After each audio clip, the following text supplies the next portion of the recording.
Young couple vanished in 2003. 17 years later, police found a sealed room behind the fireplace. The discovery sent shockwaves through the quiet community of Millfield. Behind the Victorian fireplace, hidden for nearly 2 decades, investigators found what no one was meant to see: a sealed room that would finally answer the question that had haunted this town since 2003. What happened to Michael and Jennifer Carson? October 10, 2003 began like any other autumn Friday in Millfield.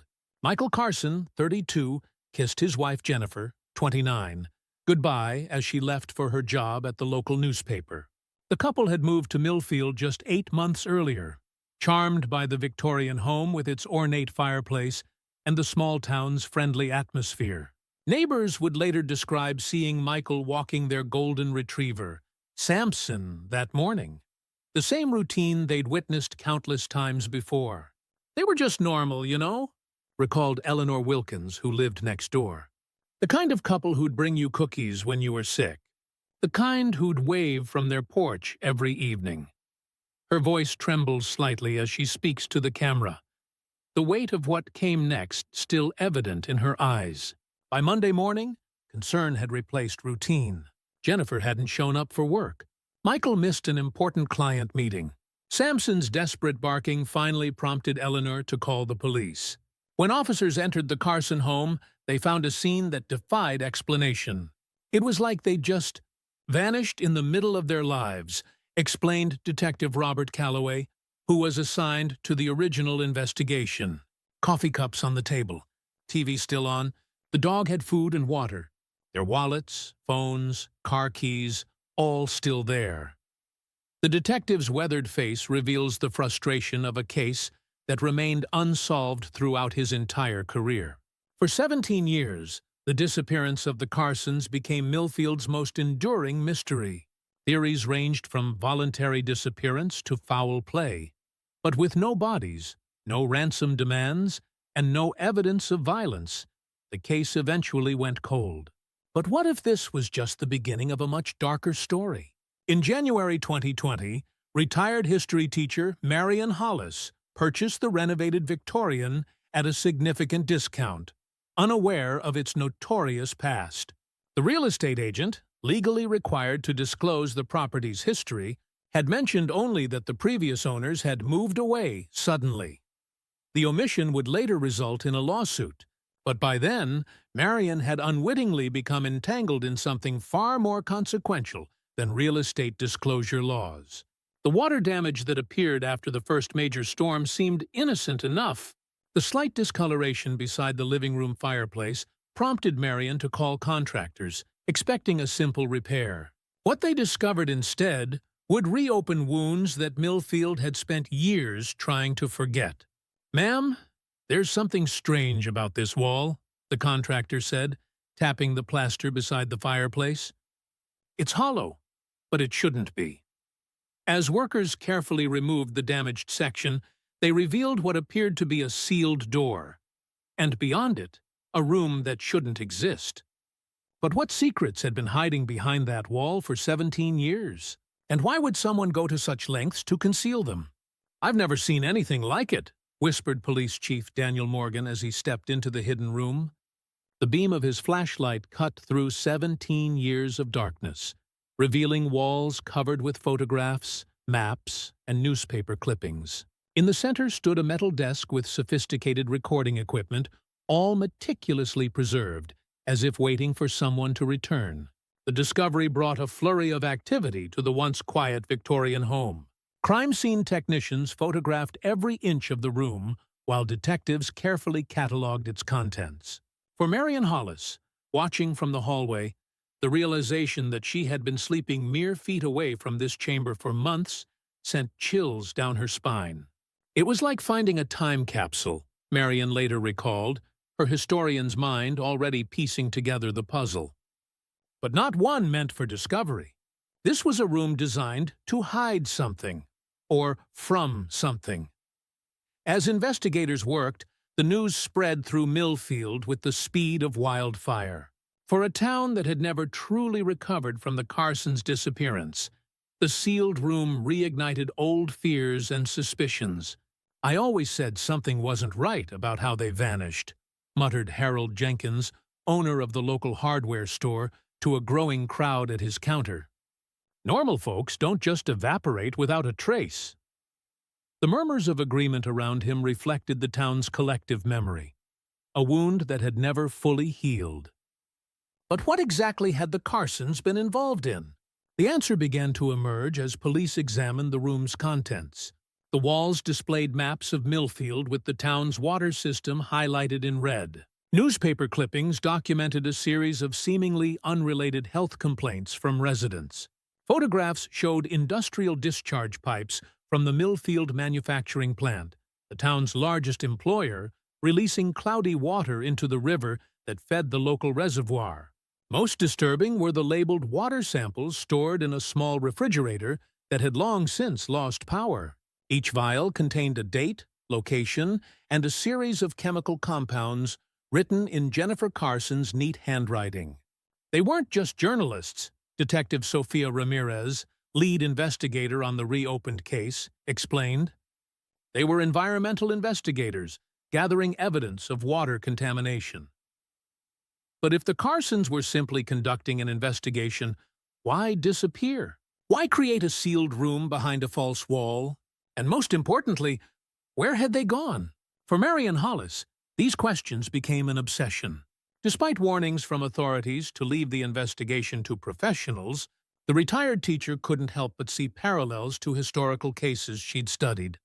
Whistleblowers silenced, corporate cover-ups, and the devastating impact of environmental disasters on unsuspecting communities. What she didn't know yet was how deeply the town's most prominent citizens were involved, and how far they would go to keep certain secrets buried. The first breakthrough came 3 weeks after the discovery of the hidden room. Detective Ramirez, reviewing security footage from the Millfield Public Library, noticed something peculiar. In the days leading up to their disappearance, Jennifer Carson had spent hours in the archive section, specifically requesting records related to local water quality dating back 50 years. She was methodical, explained Linda Barrett, the head librarian who had assisted Jennifer. She kept focusing on reports from 1973, when the manufacturing plant first opened. Barrett's hands fidgeted nervously as she spoke, her eyes darting toward the door as if checking for unwanted listeners. What made the library discovery significant wasn't just what Jennifer had been researching, but who had been watching her do it. The security footage showed Maxwell Richardson, CEO of Millfield Manufacturing, observing Jennifer from between the bookshelves, his expression darkening as he realized what she was examining. Richardson, now 78, had been a pillar of the Millfield community for decades. His company employed nearly a third of the town's workforce. The Richardson family name adorned the hospital wing, the high school gymnasium, and the town's central park. Their influence touched every aspect of Millfield life. Mr. Richardson categorically denies any involvement in or knowledge of the Carsons' disappearance, stated his attorney. In a terse press release after police requested an interview with the elderly executive, these implications are both defamatory and distressing to a man who has devoted his life to this community's prosperity. But the contents of the sealed room told a different story. Among the documents were internal memos from Millfield Manufacturing, dating from 1995 to 2003, discussing chemical discharge levels and methods to mitigate regulatory oversight. How the Carsons obtained these confidential documents remained unclear. The investigation took an unexpected turn when Marion Hollis, unable to contain her curiosity, began conducting her own research. While organizing books in the home's built-in library, she noticed something odd about an old copy of Silent Spring by Rachel Carson. No relation to the missing couple, but an ironic coincidence given the environmental nature of their work. The book felt wrong, Marion recalled. Too heavy, too tight in the binding. When she opened it, she discovered the center had been hollowed out, containing 2 small notebooks, the personal journals of Michael and Jennifer Carson. The journals were partially encrypted, using a substitution cipher that Marion, with her background in historical documents, recognized immediately. The decrypted entries revealed the couple's growing fear as their investigation progressed. "They're watching us now," read an entry dated September 28, 2003. "Jay saw Richardson at the library today. M thinks the phone is tapped. If something happens, everything is in the room. The timer is set." Timer? The word sent investigators rushing back to the sealed room, where a thorough inspection revealed a sophisticated mechanical device embedded in the wall. A timer designed to unseal the hidden door automatically after 17 years. But why 17 years? What significance did that time frame hold? And how had the Carsons anticipated they might not be able to reveal their findings themselves? The water in Millfield had always tasted slightly metallic. Residents joked about it, calling it the town's special mineral blend. Few connected this distinctive flavor to the unusual rates of certain illnesses that plagued the community, until the Carsons started asking questions. Laboratory analysis of the preserved water samples from the hidden room confirmed what the couple had suspected. Dangerous levels of hexavalent chromium, lead, and several industrial solvents had been present in Millfield's drinking water in 2003. Most disturbing was the pattern. Contamination levels spiked dramatically during heavy rainstorms. "It's a textbook case of illegal midnight dumping," explained Dr. Helena Weiss, an environmental toxicologist brought in to consult on the case. The company would release excess chemicals during storms, when dilution and the chaos of weather would mask the discharge. The journals revealed that Michael, an environmental engineer by training, had first grown suspicious when he noticed an unusual number of obituaries mentioning rare cancers in the local newspaper. Jennifer, using her press credentials, began requesting health statistics from surrounding counties for comparison. What they uncovered was a cancer cluster centered around Millfield. Rates nearly 3 times the national average for specific types of cancer associated with industrial pollutants. As Detective Ramirez pieced together the timeline, another key player emerged. Samantha Wheeler, Jennifer's editor at the Millfield Gazette, had repeatedly refused to publish Jennifer's findings, citing insufficient evidence and potential economic damage to the community. When questioned, Wheeler's defensive posture spoke volumes. "You don't understand what it was like," she said, refusing to make eye contact with investigators. "Richardson owned half the town. One phone call from him, and businesses lost their advertising. People lost their jobs. The Gazette couldn't afford to run that story without absolute proof." But the most revealing conversation came from an unexpected source. Gregory Thompson, the groundskeeper who had maintained the Carson property for decades, approached police after seeing news of the hidden room on television. "They were always taking samples from the well out back," Thompson recalled, his weathered hands nervously twisting his cap. "Asked me all sorts of questions about the water table, about how often I'd seen work crews near the reservoir at night." He paused, swallowing hard. "Then one day Mr. Carson shows me this rash on his arm. Says it started after he showered in the water. A week later, they were gone." The journal entries from the final days painted a picture of mounting paranoia, or perhaps justified fear. The couple documented strange cars parked outside their home, clicking sounds on their phone line, and a break-in where nothing appeared to be taken.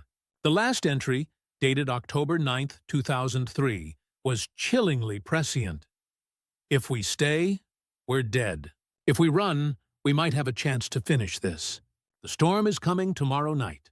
That's when they'll do it, when the reservoir will be at its most vulnerable. We've made arrangements. God help this town if we don't make it back." The next day, the Carsons disappeared. That night, Millfield experienced one of the worst storms in its history. And at the manufacturing plant, an equipment failure was quietly documented in maintenance logs. The investigation took an unexpected turn when Detective Ramirez interviewed Jennifer Carson's sister, Elaine Winters, who had moved to Arizona shortly after the disappearance. Initially hesitant, Winters eventually revealed a secret she'd kept for almost 2 decades. They started coming about 6 months after they vanished, she explained, retrieving a shoebox from beneath her bed. Inside were dozens of postcards from around the world: Brazil, Romania, Thailand, Sweden, with no return address and no signature. Just brief, cryptic messages. We're safe. Still working. Don't forget. October 10th, 2020. The date, precisely 17 years from their disappearance, matched. The timer mechanism found in the hidden room. I knew it was them, Winters said, tears streaming down her face. But I was afraid. They warned me never to tell anyone, that people's lives were at stake, including mine. The postcards created a tantalizing trail across 4 continents, ending with the most recent one from a small coastal town in northern Sweden, dated just 3 months earlier. While international authorities were alerted, the search hit a wall of bureaucracy and jurisdictional challenges. Meanwhile, Marian Hollis's informal investigation continued to yield results. Her friendship with the town's oldest resident, 93-year-old Walter Simmons, provided historical context that official records couldn't capture. The manufacturing plant was built on contested land, Simmons revealed during their weekly chess game. Old tribal grounds with natural springs. The Richardson family bought it dirt cheap after some questionable court rulings. He leaned forward, lowering his voice. There were protests when they started construction. Environmental impact studies that mysteriously disappeared from county records. People who raised concerns found themselves unemployable in this town. This historical pattern of silencing dissent painted a disturbing picture of Millfield's power structure. One that hadn't fundamentally changed in 50 years. The investigation gained momentum when Marian discovered something the police had overlooked. A false bottom in Jennifer's desk drawer, containing a flash drive encrypted with the same cipher used in their journals. Once decrypted, it revealed hundreds of pages of documentation, internal memos, test results, and email exchanges implicating not just Richardson, but local officials who had helped conceal the contamination. Most damning was evidence that the company had known about the health effects since at least 1991, but had buried the information to avoid costly cleanup and potential lawsuits. The flash drive also contained something unexpected, a video recorded by the couple the night before they disappeared. If you're watching this, Jennifer's voice was steady despite the fear evident in her eyes, then either we've succeeded in exposing the truth, or... She couldn't finish the sentence. Michael stepped into frame. We've arranged for everything we've discovered to be released if we don't return. The room will unseal itself on October 10th, 2020. By then, the statute of limitations on certain federal environmental crimes will have expired, but the evidence of ongoing contamination will remain viable. Jennifer continued, We've made contact with people who can help us disappear. We don't know if we'll ever be able to come back. But someone has to stop what's happening here. People are dying because of what's in that water. The video ended with Michael looking directly into the camera. If something happens to us, look to the storm. The night we disappeared wasn't a coincidence. October 10th, 2003, wasn't just the day the Carsons disappeared. It marked the beginning of what locals would later call the Great Deluge, a 3-day storm system that dropped unprecedented amounts of rain on Millfield. Streets flooded, power lines came down, and the town's emergency services were stretched beyond capacity. It was chaos, recalled former fire chief Patrick Sullivan. We were so busy rescuing people from flooded basements and clearing downed trees that nobody noticed what was happening at the plant. What was happening, according to maintenance logs subpoenaed from Millfield Manufacturing, was a catastrophic failure of the primary containment system for chemical waste. A failure that released thousands of gallons of untreated toxic materials directly into the floodwaters, feeding into the town's reservoir. The timing couldn't have been more suspicious. The very night the Carsons vanished was the same night that would have provided perfect cover for an environmental disaster and perfect deniability for those responsible. Hospital records from the weeks following the storm showed a spike in emergency room visits for unexplained rashes, respiratory distress, and gastrointestinal issues. Most patients were diagnosed with flood-related bacterial infections and sent home with antibiotics. No water quality testing was performed beyond standard bacterial analysis. They were treating symptoms while ignoring the cause, Dr. Weiss explained, reviewing the medical records.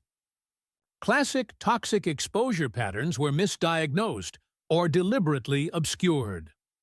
As public interest in the case intensified, anonymous threats began arriving at the police station, at Marion's home, and at the offices of the Millfield Gazette, which had finally begun covering the story under new management. "Drop it or drown," read one note, slipped under Marion's door in the middle of the night. Detective Ramirez requested additional security for key witnesses and arranged for the water samples and documentation to be transferred to a secure federal facility. But the night before the transfer, someone broke into the evidence room at the Millfield police station. Surveillance cameras mysteriously malfunctioned, and while nothing appeared to be taken, several water samples showed signs of tampering. The intimidation campaign escalated when Gregory Thompson, the groundskeeper who had spoken about the Carsons water sampling, was hospitalized after a hit-and-run accident. The driver was never identified, but Thompson's family reported receiving a phone call beforehand warning him to keep his memories to himself. For the residents of Millfield, the reopened investigation forced a painful reckoning. Many had lost family members to unusual cancers and mysterious illnesses over the decades. Others had watched their children suffer from unexplained developmental delays. The possibility that their trusted community leaders had knowingly allowed them to drink poisoned water was almost too horrifying to contemplate. "We trusted them," sobbed Martha Jenkins, clutching a photo of her daughter who had died of a rare liver cancer at age 12. "They told us the water was safe, while our children were dying." Maxwell Richardson remained sequestered in his hillside mansion, refusing further interviews and issuing statements only through his attorneys. But his son, James Richardson, the company's current CEO, couldn't escape public scrutiny as easily. During a tense town council meeting, James attempted to dismiss the allegations as historical issues with no relevance to current operations. The crowd's reaction was immediate and visceral. Residents shouted him down, demanding answers about ongoing health concerns and potential cover-ups. "My father built this town," James shouted as he was escorted out by security. "You'd all be nothing without us." His outburst was captured on dozens of cell phones and went viral within hours, turning national attention to the unfolding scandal in Millfield. The international search for Michael and Jennifer Carson intensified after Swedish authorities identified a couple matching their description living in the remote coastal village of Västervik under the names Mark and Julia Coleman. Local residents described them as private but friendly Americans who had arrived in 2004, explaining their accented Swedish as the result of spending most of their adult lives in Brazil before moving to Scandinavia. They kept to themselves, but always helped with community projects, said Henrik Lindgren, the village's postmaster. They were especially involved in water quality monitoring for our fishing industry. He paused, realizing the significance of this detail in light of recent revelations. They seemed haunted somehow, always looking over their shoulders. The Colemans had apparently vacated their modest cottage 3 weeks. Earlier, shortly after news of the hidden room discovery would have reached international media, neighbors reported they left suddenly, mentioning only a family emergency back in the United States. Meanwhile, in Millfield, environmental testing commissioned by the state revealed current contamination levels still exceeded safety standards, though significantly lower than those documented in the Carsons' 2003 samples. More troubling was evidence that the company had installed an elaborate system to temporarily reduce chemical discharge during scheduled inspections. "It's like a magician's trick," explained whistleblower Thomas Reed, a former environmental compliance officer at the plant who came forward after the scandal broke. They created a bypass system that diverted waste during inspections and released it later when no one was watching. Reed had been fired in 2015 after questioning these practices, then blacklisted from the industry. "They destroyed my career," he said, voice breaking. "But they destroyed so many lives with what they put in that water." The investigation took another unexpected turn when Linda Barrett, the librarian who had helped Jennifer Carson research water quality records in 2003, was found dead in her home from an apparent suicide. Her typed note claimed responsibility for destroying evidence that could have exposed the contamination years earlier. "I was afraid," the note read. "They made it clear what would happen if those records became public." Detective Ramirez was immediately suspicious. "The timing is too convenient," she told her team. And Barrett was left-handed. The note was clearly typed by someone right-handed. Forensic analysis later confirmed that Barrett had been forcibly injected with a sedative before her death was staged. As pressure mounted, cracks appeared in the wall of silence surrounding the Richardson family. James Richardson's wife filed for divorce, publicly declaring she could no longer be part of a family built on the suffering of others. Their teenage son, Maxwell Richardson II, released screenshots of text messages in which his father discussed handling the Carson situation permanently in the weeks before Barrett's death.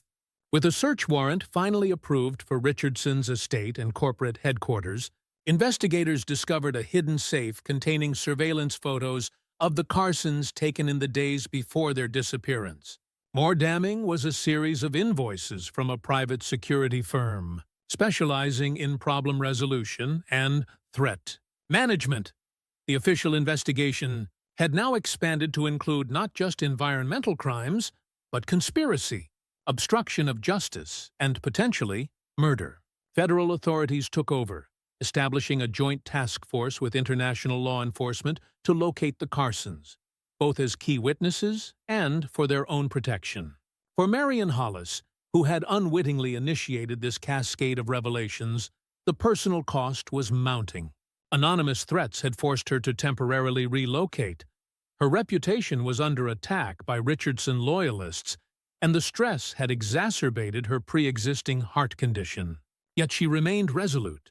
"History doesn't just happen," she told Detective Ramirez during one of their increasingly frequent strategy sessions. "It's made by people who choose to act or remain silent.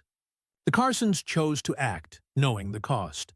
How could I do any less?" The first concrete evidence that the Carsons had returned to the United States came from an unexpected source. A facial recognition match flagged a woman resembling Jennifer Carson entering the country through a small airport in Maine 3 weeks after the hidden room was discovered. She was traveling on a Swedish passport under the name Julia Coleman, accompanied by a man presumed to be Michael Carson using the alias Mark Coleman. "They're back on American soil," Detective Ramirez confirmed in a secure briefing with federal agents. "But they're staying off the grid. No credit card usage, no cell phone activity, no social media presence." The breakthrough came from Elaine Winters, who reported receiving a handwritten note delivered to her home by courier. "It's time. Meet us where we first told you our secret. October 10th. The date, exactly 17 years from their disappearance and the storm, couldn't be coincidental. The secret place referred to a fishing cabin on Lake Minnetonka, where the couple had first confided in Winters about their investigation weeks before they vanished. Under heavy security, law enforcement established surveillance around the cabin, preparing for the planned meeting. Meanwhile, the case against Millfield Manufacturing and the Richardson family continued to build. Financial records revealed a complex web of payments to local officials, medical professionals, and even media outlets to suppress information about contamination and health effects. Most shocking was evidence that the company had sponsored a community health study in 2005 specifically, designed to obscure the cancer cluster by manipulating geographics, boundaries, and statistical methodologies. As October 10, 2020 approached, Millfield found itself divided. Longtime Richardson loyalists defended the family that had provided employment for generations, while others demanded accountability for loved ones lost to illnesses potentially caused by the contamination. Tensions escalated when it was revealed that the company had maintained secret, clean water supplies for executives' homes while allowing the community to drink contaminated water. The night before the planned meeting at Lake Minnetonka, Marion Hollis received an unexpected visitor. A woman in her late 40s, wearing a headscarf and sunglasses despite the late hour, appeared at her door. "You're living in our house," the woman said simply. "I think we should talk." Jennifer Carson had aged 17 years, yet Marion recognized her immediately from the photographs. Over the next several hours, Jennifer revealed the full story of their investigation, disappearance, and years in exile. "We knew they would kill us if we stayed," Jennifer explained, her voice steady but her hands trembling slightly as she clutched a cup of tea. "We had contacted an environmental whistleblower protection network months earlier, when we first realized how dangerous our investigation had become. They had an extraction plan ready. The night of the storm provided perfect cover. While emergency services were overwhelmed, the couple slipped away with help from the network, leaving behind their possessions to make it appear they had been taken by force or in haste. The hardest part was Samson," Jennifer's voice broke. "Leaving our dog behind, but we knew Eleanor would care for him." The sealed room had been their insurance policy, a time capsule of evidence designed to activate if they couldn't return. The 17-year timer wasn't arbitrary. It coincided with the expiration of the statute of limitations for certain federal environmental crimes, but preserved evidence of ongoing contamination and cover-up. "We never stopped the investigation," Jennifer explained. "From Brazil to Romania to Thailand, we documented similar cases of corporate contamination. We built a global network of environmental whistleblowers and advocates. Sweden became our base because of their strong protections for journalists and environmental activists." When asked why they had finally returned after so many years, Jennifer's expression hardened. "Because children are still drinking poisoned water in Millfield. Because no one has been held accountable. And because we finally have enough evidence to bring down not just Richardson, but the entire system that protected him." The planned meeting at Lake Minnetonka the next day would bring together the Carsons, federal investigators, and international environmental advocacy groups in a coordinated effort to finally expose the full scope of the contamination and cover-up. What no one anticipated was that James Richardson had his own plans for October 10th, and was prepared to ensure that the truth would remain buried permanently. Dawn broke cold and clear over Lake Minnetonka on October 10th, 2020. Federal agents had secured the perimeter around the fishing cabin, while Detective Ramirez and Marion Hollis waited inside with Elaine Winters. The Carsons had insisted on Marion's presence, recognizing her crucial role in bringing their evidence to light. Unknown to the law enforcement team, James Richardson had deployed his own resources. Surveillance photos taken by private security contractors showed him meeting with 3 former military specialists the previous evening. Cell phone records would later reveal a chilling text sent to one of these men.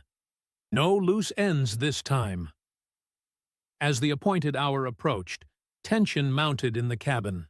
Then, precisely at 10:17 a.m., the exact time the Carsons had disappeared 17 years earlier, a small fishing boat appeared on the lake, approaching from the northern shore. Michael Carson stood at the helm, while Jennifer scanned the shoreline warily. "They're here," Ramirez radioed to her team. "Maintain positions." The reunion between the sisters was brief but emotional. 17 years of separation compressed into a tight embrace.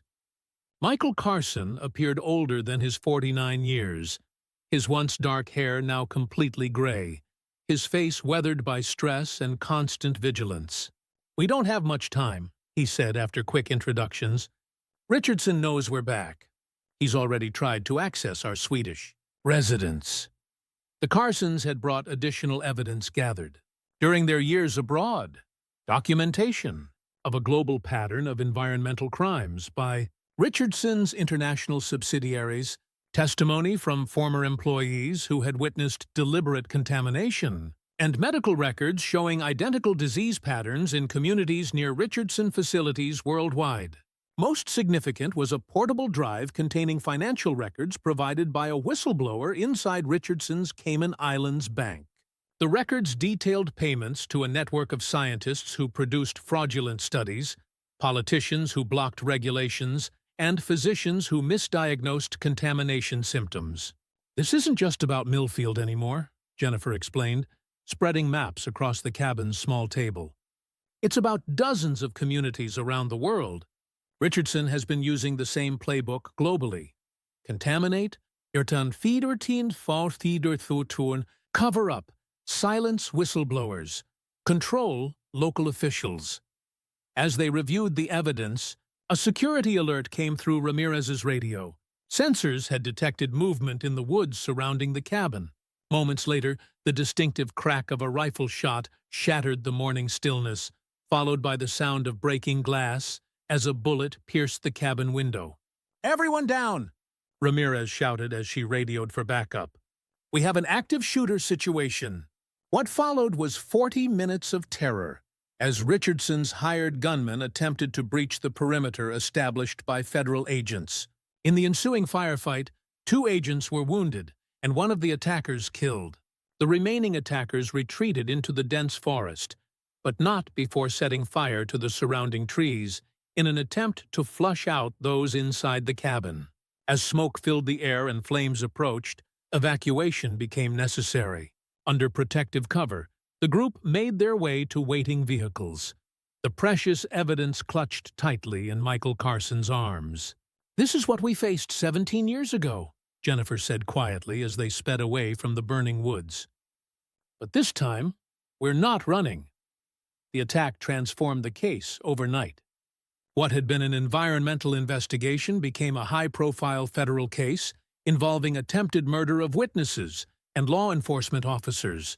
James Richardson was arrested that evening at a private airfield while attempting to board a flight to the Cayman Islands. A search of his phone revealed communications directly linking him to the hired gunman. His father, Maxwell Richardson, suffered a stroke upon learning of his son's arrest and was hospitalized under guard. The family's legacy of power and influence was crumbling in real time, playing out on national news. For the residents of Millfield, the attack confirmed their worst fears about the lengths to which the Richardsons would go to protect themselves. A community that had been divided now largely united in demanding accountability and immediate action on water safety. Yet even as the case against the Richardsons strengthened, questions remained. How deep did the conspiracy extend into local government? How many officials had known about the contamination and remained silent? And most urgently, how many residents were still being exposed to dangerous chemicals in their drinking water? With the Richardson family in custody and their influence rapidly waning, the full extent of Millfield's contamination finally came to light.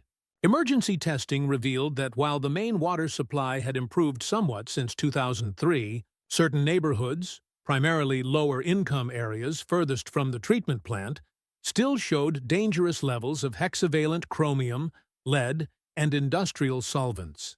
They knew exactly which areas were getting the worst of it, Michael Carson testified during preliminary hearings. The wealthier neighborhoods closer to the treatment plant received additional filtering. The company called it zone optimization in their internal documents. "We called it environmental racism." Jennifer Carson, speaking publicly for the first time at a town hall meeting, revealed the personal cost of their investigation. "We discovered I was pregnant just weeks before we had to disappear," she told the stunned audience. "Our daughter was born in Brazil. She's 17 now, raised in the shadows, never knowing her extended family or even her parents' real names. That's the price we paid for asking questions about what was in your water." The revelation that the Carsons had sacrificed not just their own lives but their child's normal upbringing to expose the truth galvanized the community. When the young woman, now going by the name Sophia, joined her parents at a memorial service for contamination victims, the emotional impact was overwhelming. "I never knew my home country," Sophia said softly, her accent a unique blend of the countries she'd lived in. "But I grew up hearing about Millfield, about the people who deserved to know what was happening to them. My parents never stopped fighting for you, even when you didn't know they were alive." The legal consequences expanded daily. Dozens of current and former Millfield officials faced charges ranging from criminal negligence to conspiracy. The county medical examiner who had classified suspicious deaths as natural was indicted for falsifying public records. The former editor of the Millfield Gazette was charged with obstruction for suppressing Jennifer's reporting. Most shocking was the arrest of the town's longtime mayor, Henry Collins, whose encrypted emails revealed he had personally approved the diversion of contaminated water away from wealthier neighborhoods while publicly assuring all residents their water was safe. "I did what I had to do to keep this town alive," Collins declared defiantly as he was led from City Hall in handcuffs. Richardson was going to close the plant if we pushed too hard on environmental regulations. "Where would all your jobs be then?" His statement reflected a painful truth that the town now confronted. Economic dependency had made complicity seem necessary to many. The manufacturing plant had been both Millfield's lifeblood and its poison. For Marion Hollis, who had unwittingly triggered these revelations by purchasing the Victorian home, the personal consequences were mixed. While many hailed her as a hero for pursuing the truth, others blamed her for the economic uncertainty now facing Millfield as the plant's future remained in doubt. She received both death threats and thank you cards, sometimes on the same day. The most emotionally charged moment came when Eleanor Wilkins, the Carsons' former neighbor, brought a now elderly golden retriever to their hotel. "It's not Samson," she explained, as the dog slowly approached the couple. "This is his son, Buddy, but I thought you should meet him." The reunion, captured by news cameras, showed Michael kneeling beside the aging dog, tears streaming down his face. "We left so much behind," he whispered. "So many years lost." As criminal proceedings advanced against the Richardsons and their accomplices, civil litigation exploded. Class action lawsuits on behalf of affected residents sought billions in damages for health impacts, property devaluation, and emotional distress. Insurance companies balked at coverage, citing intentional acts exclusions. The financial future of the company, and by extension, the town, hung in the balance. The EPA established a Superfund site encompassing the manufacturing plant and surrounding areas with cleanup estimates exceeding $300 million. The technical challenges were enormous, but the human challenges were even greater. How could a community rebuild trust after decades of betrayal by its leaders? "The poison wasn't just in our water," Jennifer told reporters. "It was in the lies we were told, in the silence of those who knew better, in the choices made to value profit over human lives. That kind of contamination takes longer to clean up than any chemical spill." 6 months after the Carsons' return and the Richardson arrests, Millfield existed in a state of painful transition. The manufacturing plant had been shuttered pending environmental remediation, leaving hundreds unemployed. Property values had plummeted as the town's contamination made national headlines. Many residents who could afford to leave had already done so, creating a ghost town atmosphere in certain neighborhoods. Yet alongside the economic devastation came signs of resilience. A federal assistance package provided emergency relief funds and job retraining programs. Several clean technology companies, attracted by tax incentives and the symbolic opportunity to transform a contaminated site into something sustainable, began exploring the possibility of establishing operations in Millfield. Most significantly, comprehensive health screening revealed the true extent of contamination impacts. Nearly 40% of longtime residents showed elevated levels of heavy metals and industrial chemicals in their blood. Cancer rates were confirmed to be 3 times the national average, with particularly high incidences of liver, kidney, and thyroid cancers, all associated with the specific contaminants found in Millfield's water. "It's worse than we thought," Dr. Weiss acknowledged at a public health forum. "But identifying the problem is the first step toward addressing it. We're establishing a specialized treatment program for affected residents, funded by assets seized from Richardson's companies." The legal proceedings against James Richardson and his associates moved forward with unexpected developments. Facing multiple life sentences, James offered to plead guilty in exchange for a comprehensive admission of corporate wrongdoing, and his testimony against other executives involved in similar contamination at facilities worldwide. His father, Maxwell Richardson, never stood trial. After suffering a second stroke that left him partially paralyzed, he was deemed medically unfit for criminal proceedings. In a twist that many in town called karmic justice, the once powerful man now required full-time care, dependent on others for his most basic needs. For the Carsons, vindication came at a heavy price. Their daughter Sophia, raised in secrecy and constant movement, struggled to adjust to public life, and the intense media attention focused on her family. International schools and a nomadic existence had given her a unique perspective, but left her disconnected from American culture and her peers. "Sometimes I wonder if we made the right choice," Jennifer confessed during a rare personal interview. "We exposed the truth, but at what cost to our daughter? To ourselves? 17 years of looking over our shoulders, using false names, never putting down roots. You can't get that time back."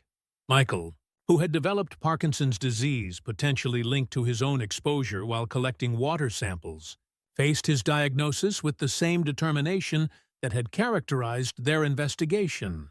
"No regrets," he insisted, though the tremor in his hands had worsened noticeably. "What happened to me is happening to hundreds of people in this town. The difference is, now they know why." The Victorian home where everything began became a symbol of the town's transformation. Marion Hollis, working with the Carsons and community leaders, established the Millfield Environmental Justice Center in the historic building. The hidden room was preserved as a museum exhibit, documenting both the contamination scandal and the 17-year quest for truth. In a ceremony marking the center's opening, Marion addressed the mixed legacy of her role in the case. "I simply bought a house," she told the gathered crowd. "The Carsons did the hard part. They sacrificed everything to leave that room behind, knowing someday someone would find it. I was just the someone who happened to be there when the walls finally spoke." The most profound changes in Millfield occurred not in its infrastructure or economy, but in its people. Residents who had lost loved ones to contamination-related illnesses found validation in finally knowing the cause of their suffering. Those who had worked at the plant grappled with their unintentional complicity in poisoning their own community.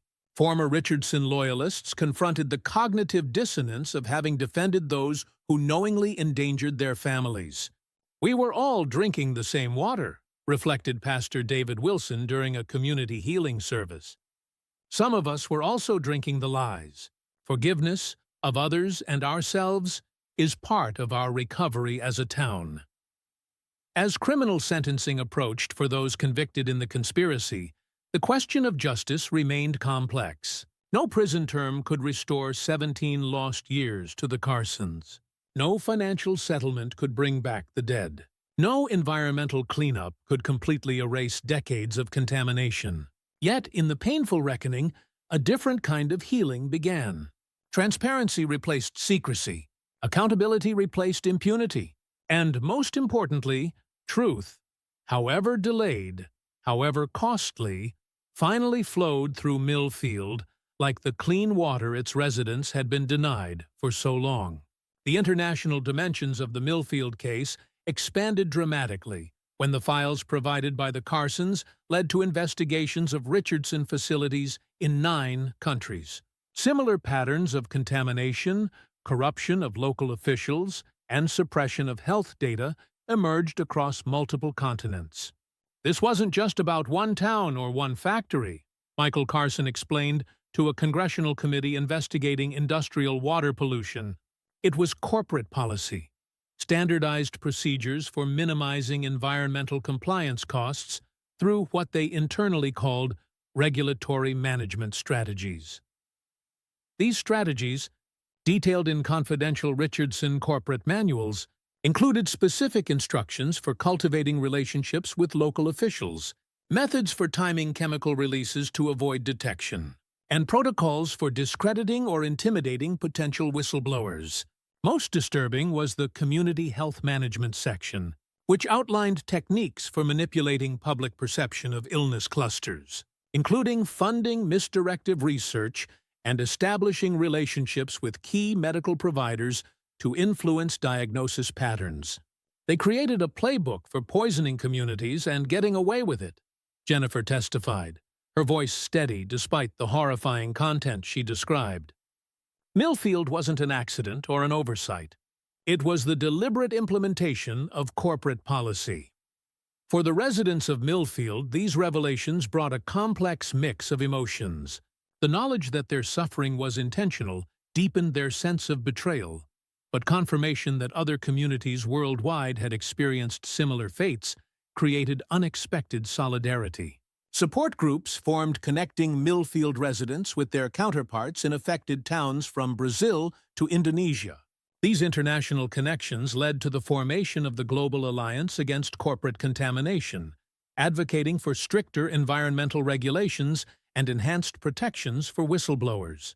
As sentencing approached for James Richardson and his co-conspirators, the court received thousands of impact statements from victims. Some described losing multiple family members to rare cancers. Others detailed developmental disabilities in children born to mothers who drank contaminated water during pregnancy. Many simply asked the question that had haunted Millfield for decades. Why weren't we worth protecting?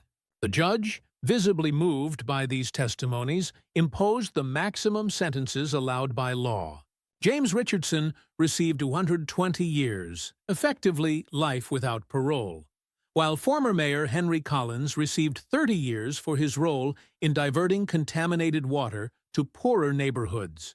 In his sentencing statement, the judge addressed the fundamental betrayal at the heart of the case. Clean water is not a luxury or a privilege. It is a basic human right. The defendants violated that right deliberately, repeatedly, and with full knowledge of the suffering they were causing. Their crimes transcend ordinary corporate malfeasance and enter the realm of crimes against humanity. The financial penalties were equally severe. All Richardson assets were frozen pending the resolution of civil claims, with the court establishing a $2 billion compensation fund for affected residents. The family's name was removed from public buildings throughout Millfield, their philanthropic legacy now recognized as an attempt to purchase goodwill while poisoning the very community they claim to support. For the Carsons, the conclusion of the criminal cases brought an unexpected opportunity. After testifying in the final trial, they announced their intention to legally reclaim their identities and return to their original home, the Victorian house now serving as the Environmental Justice Center. "We've been the Colemans for 17 years, Michael explained at a press conference. "It's time to be the Carsons again, in the open, without fear. We want our daughter to experience what it means to have a permanent home, to put down roots in one place." The decision to return permanently to Millfield surprised many, given the painful associations and ongoing health concerns in the area. When questioned about this choice, Jennifer's response was simple yet profound. "Running away saved our lives," she said, "but coming back might help save others. This town needs to become a case study in both corporate accountability and community healing. We want to be part of that transformation." Their commitment to Millfield's future took concrete form when they established the Carson Foundation for Environmental Journalism, training reporters to investigate potential contamination cases and supporting publications willing to print their findings. The Foundation's first major project, a comprehensive database mapping suspected industrial contamination sites nationwide, accessible to anyone concerned about their community's water quality. The healing process for Millfield would take generations, both environmental remediation and community trust building measured in decades rather than years. But as the second anniversary of the Hidden Room's discovery approached, tangible signs of progress emerged. Advanced water treatment systems, funded by Richardson Assets, brought Millfield's water quality to levels exceeding national standards for the first time in 50 years. A comprehensive health monitoring program provided ongoing care for affected residents. And perhaps most significantly, a culture of transparency replaced the secrecy that had allowed contamination to continue unchecked for so long. As Marion Hollis remarked during a community forum, "The walls in this town don't just hide secrets anymore. They display water quality test results, health monitoring data, and the names of those we lost to contamination. Remembering is part of healing." For the Carsons, watching their daughter slowly adapt to life in Millfield brought bittersweet joy. Sophia would never have the normal childhood they had once envisioned, but in helping to heal a poisoned community, she was finding her own purpose. "We protected her by running," Michael observed, as Sophia led a youth environmental monitoring group taking water samples from the same river he had tested 17 years earlier. "Now she's learning to protect others by standing her ground." 3 years after the discovery of the Hidden Room, as Millfield continued its slow recovery, Jennifer Carson published a memoir titled "The Current Beneath Our 17 Years Underground." The book revealed previously undisclosed details about their investigation, disappearance, and years in exile, becoming an international bestseller and reigniting public interest in the case. Most shocking was Jennifer's revelation about October 10, 2003, the night they disappeared. Contrary to speculation that they had fled in fear after being discovered, their departure had been meticulously planned months in advance, with help from an international network of environmental activists and whistleblower protection groups. "We chose that night because we knew what was coming," Jennifer wrote. "An insider at the plant had warned us that Richardson had scheduled an unprecedented chemical purge during the storm, when overflow would be attributed to natural flooding. We didn't just disappear to save ourselves. We disappeared because we had failed to stop what was about to happen." This admission transformed public understanding of their actions. What many had seen as self-preservation was revealed as a strategic retreat after exhausting all other options.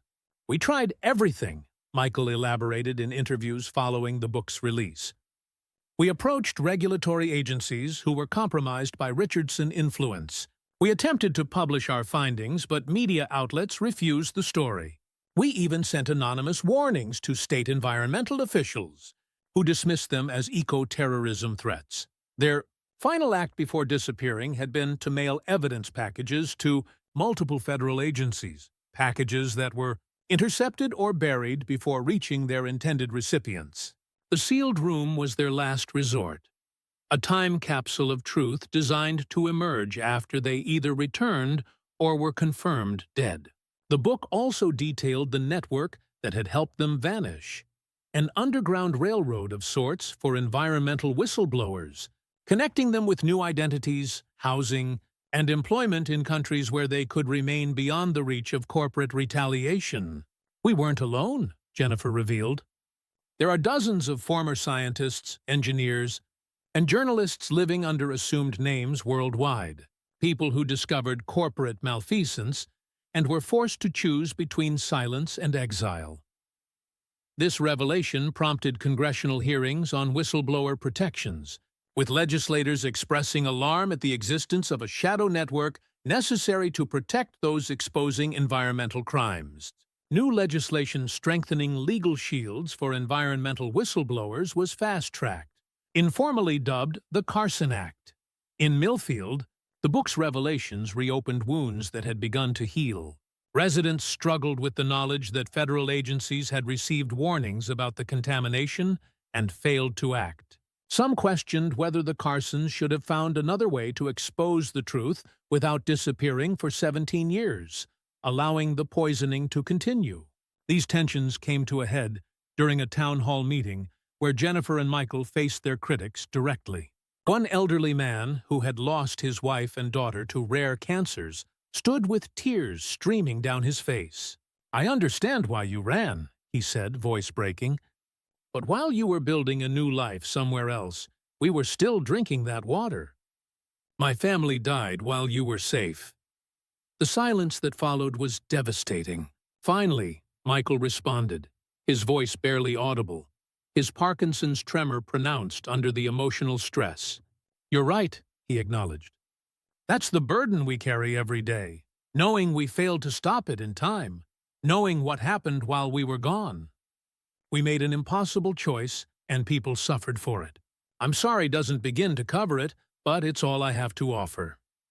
The exchange, broadcast nationally, encapsulated the moral complexity at the heart of the case. There were no perfect heroes or absolute villains, only people making difficult choices in impossible circumstances, all living with the consequences. Yet alongside these painful reckonings came remarkable signs of renewal.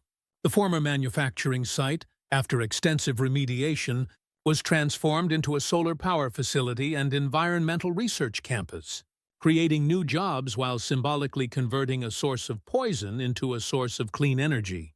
Sophia Carson, now 20 and studying environmental law, emerged as a powerful advocate for contaminated communities nationwide.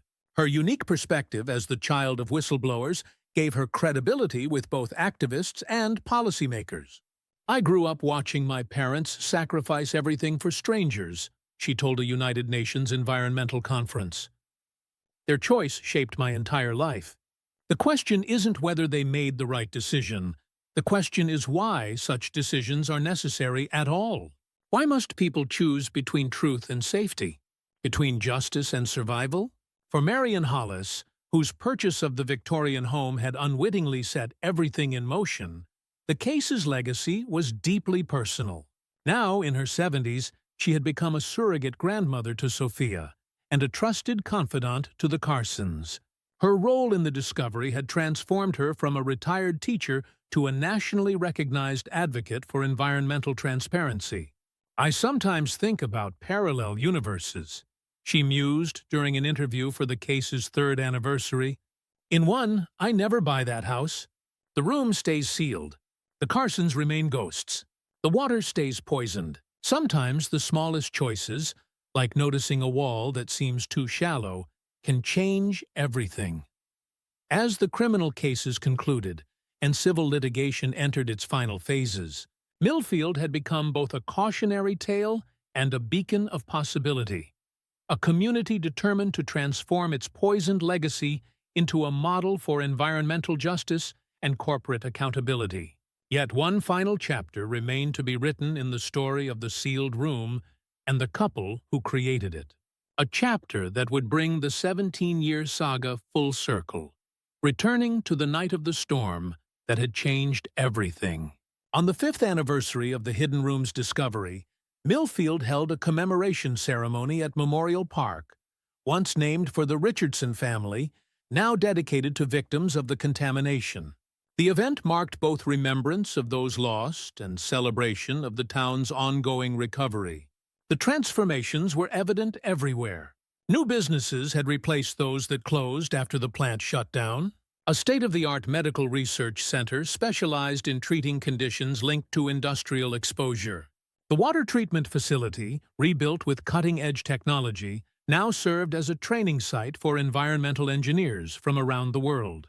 Most striking was the change in the town's culture. Environmental testing results were publicly posted monthly. Community oversight boards reviewed all industrial permit applications.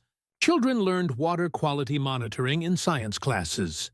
Transparency had become Millfield's defining value, a complete reversal from its decades of secrecy. As twilight fell over the ceremony, Jennifer Carson approached the podium.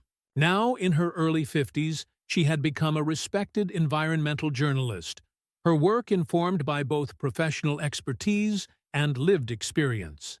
Michael sat nearby, his Parkinson's having progressed, but his mind still sharp, nodding encouragement to his wife. 5 years ago today, the walls of our old home finally spoke, Jennifer began.